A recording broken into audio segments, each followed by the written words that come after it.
みんな、こんにちはなのだ。ずんだもんなのだ。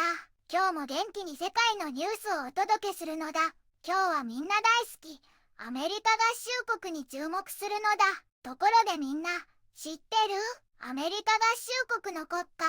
星条旗のメロディって、もともとはイギリス紳士の酒飲みソングだったらしいのだ。厳かなイメージと全然違ってびっくりなのだ。そんなアメリカから、今日はとっておきのニュースをなんと3つも紹介するのだ。中でも特に注目なのが3つ目のニュースなのだ。サウスカロライナ州バーラン社4人死亡20人以上負傷というとても悲しいニュースなのだ。この動画がいいなって思ったら高評価とチャンネル登録もよろしくなのだ。それじゃあ今日も世界のニュースをずんだもんと一緒に見ていくのだ。最後まで見てほしいのだ。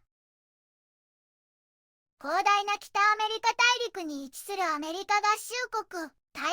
洋と大西洋に挟まれ、首都はワシントン DC なのだ。イギリスからの独立を経て建国された歴史を持つ共和制の民主主義国家なのだ。人口はおよそ3億3000万人と世界有数の大国なのだ。 IT や金融、エンター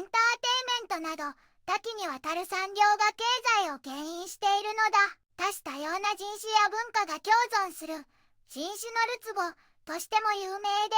自由と多様性を重んじ、世界の文化やトレンドを牽引しているのだ。最近では AI 技術の進化や気候変動対策、社会の分断といった課題にも注目が集まっているのだ。世界に大きな影響を与えるこの国から、これからも目が離せないのだ。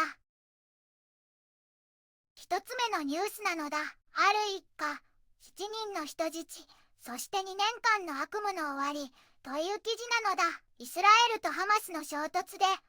ラナ・サイチックさんの家族7人が人質になっていたのだ。2023年10月7日にハマスに誘拐され、デイビッドさんとその兄弟アリエルさんの2人はまだ捕らえられていたのだ。でも、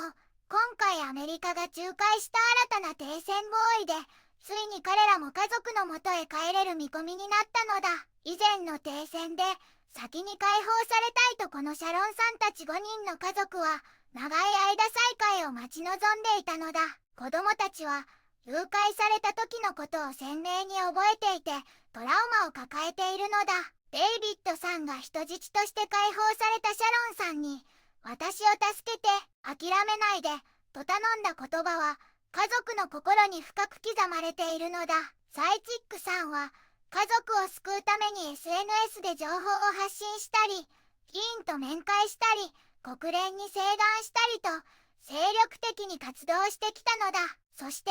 ついにこの日が来たのだ。家族はデイビッドさんとアリエルさんが帰ってきたとしても過去のトラウマはすぐに言えないことを知っているのだ。でも彼らを温かく迎え、回復への道のりを支える準備ができているのだ。サイチックさんはこの平和合意が実現することを信じて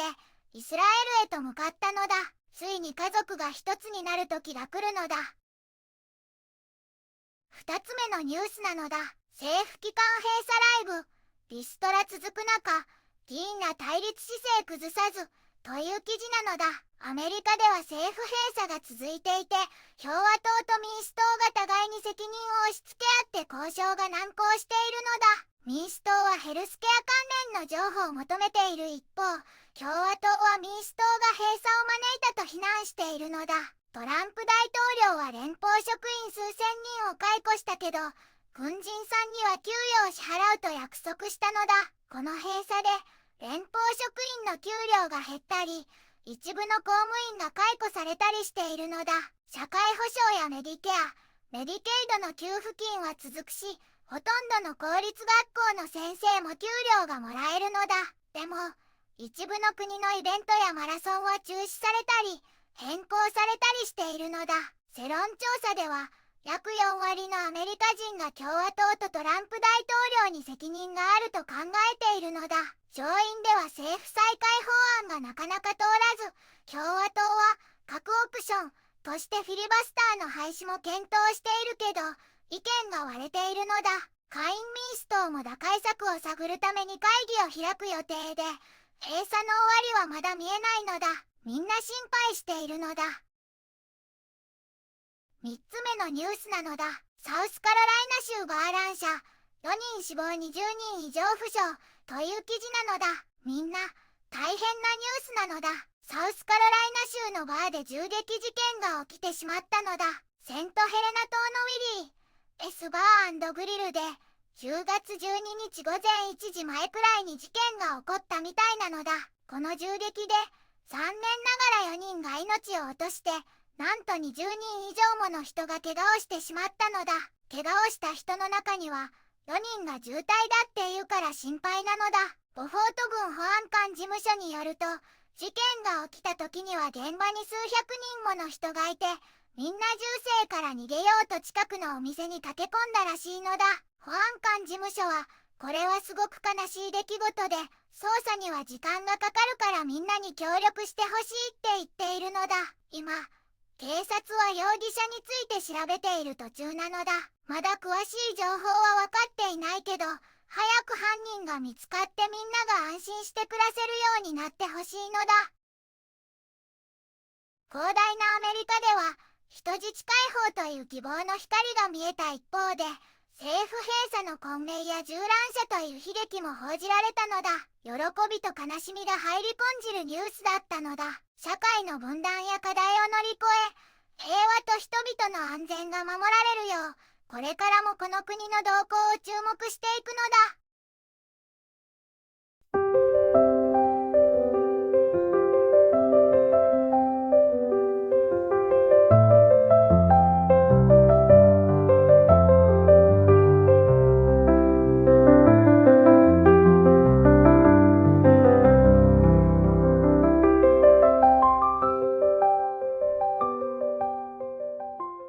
こんにちはなのだ。この番組では世界のあまり知られていない国や地域からちょっと不思議でちょっと感動するニュースをお届けするのだ。日本ではあまり話題にならないけど、世界には僕たちが知らないままの出来事や優しさや驚きに満ちた物語がたくさんあるのだよ。テレビでもネットでもあまり見かけないけれど本当はもっと伝えられるべき小さな世界の声、そんな声を僕と一緒に見つけに行くのだ。さあ、一緒に知られざる世界の旅を始めるのだ。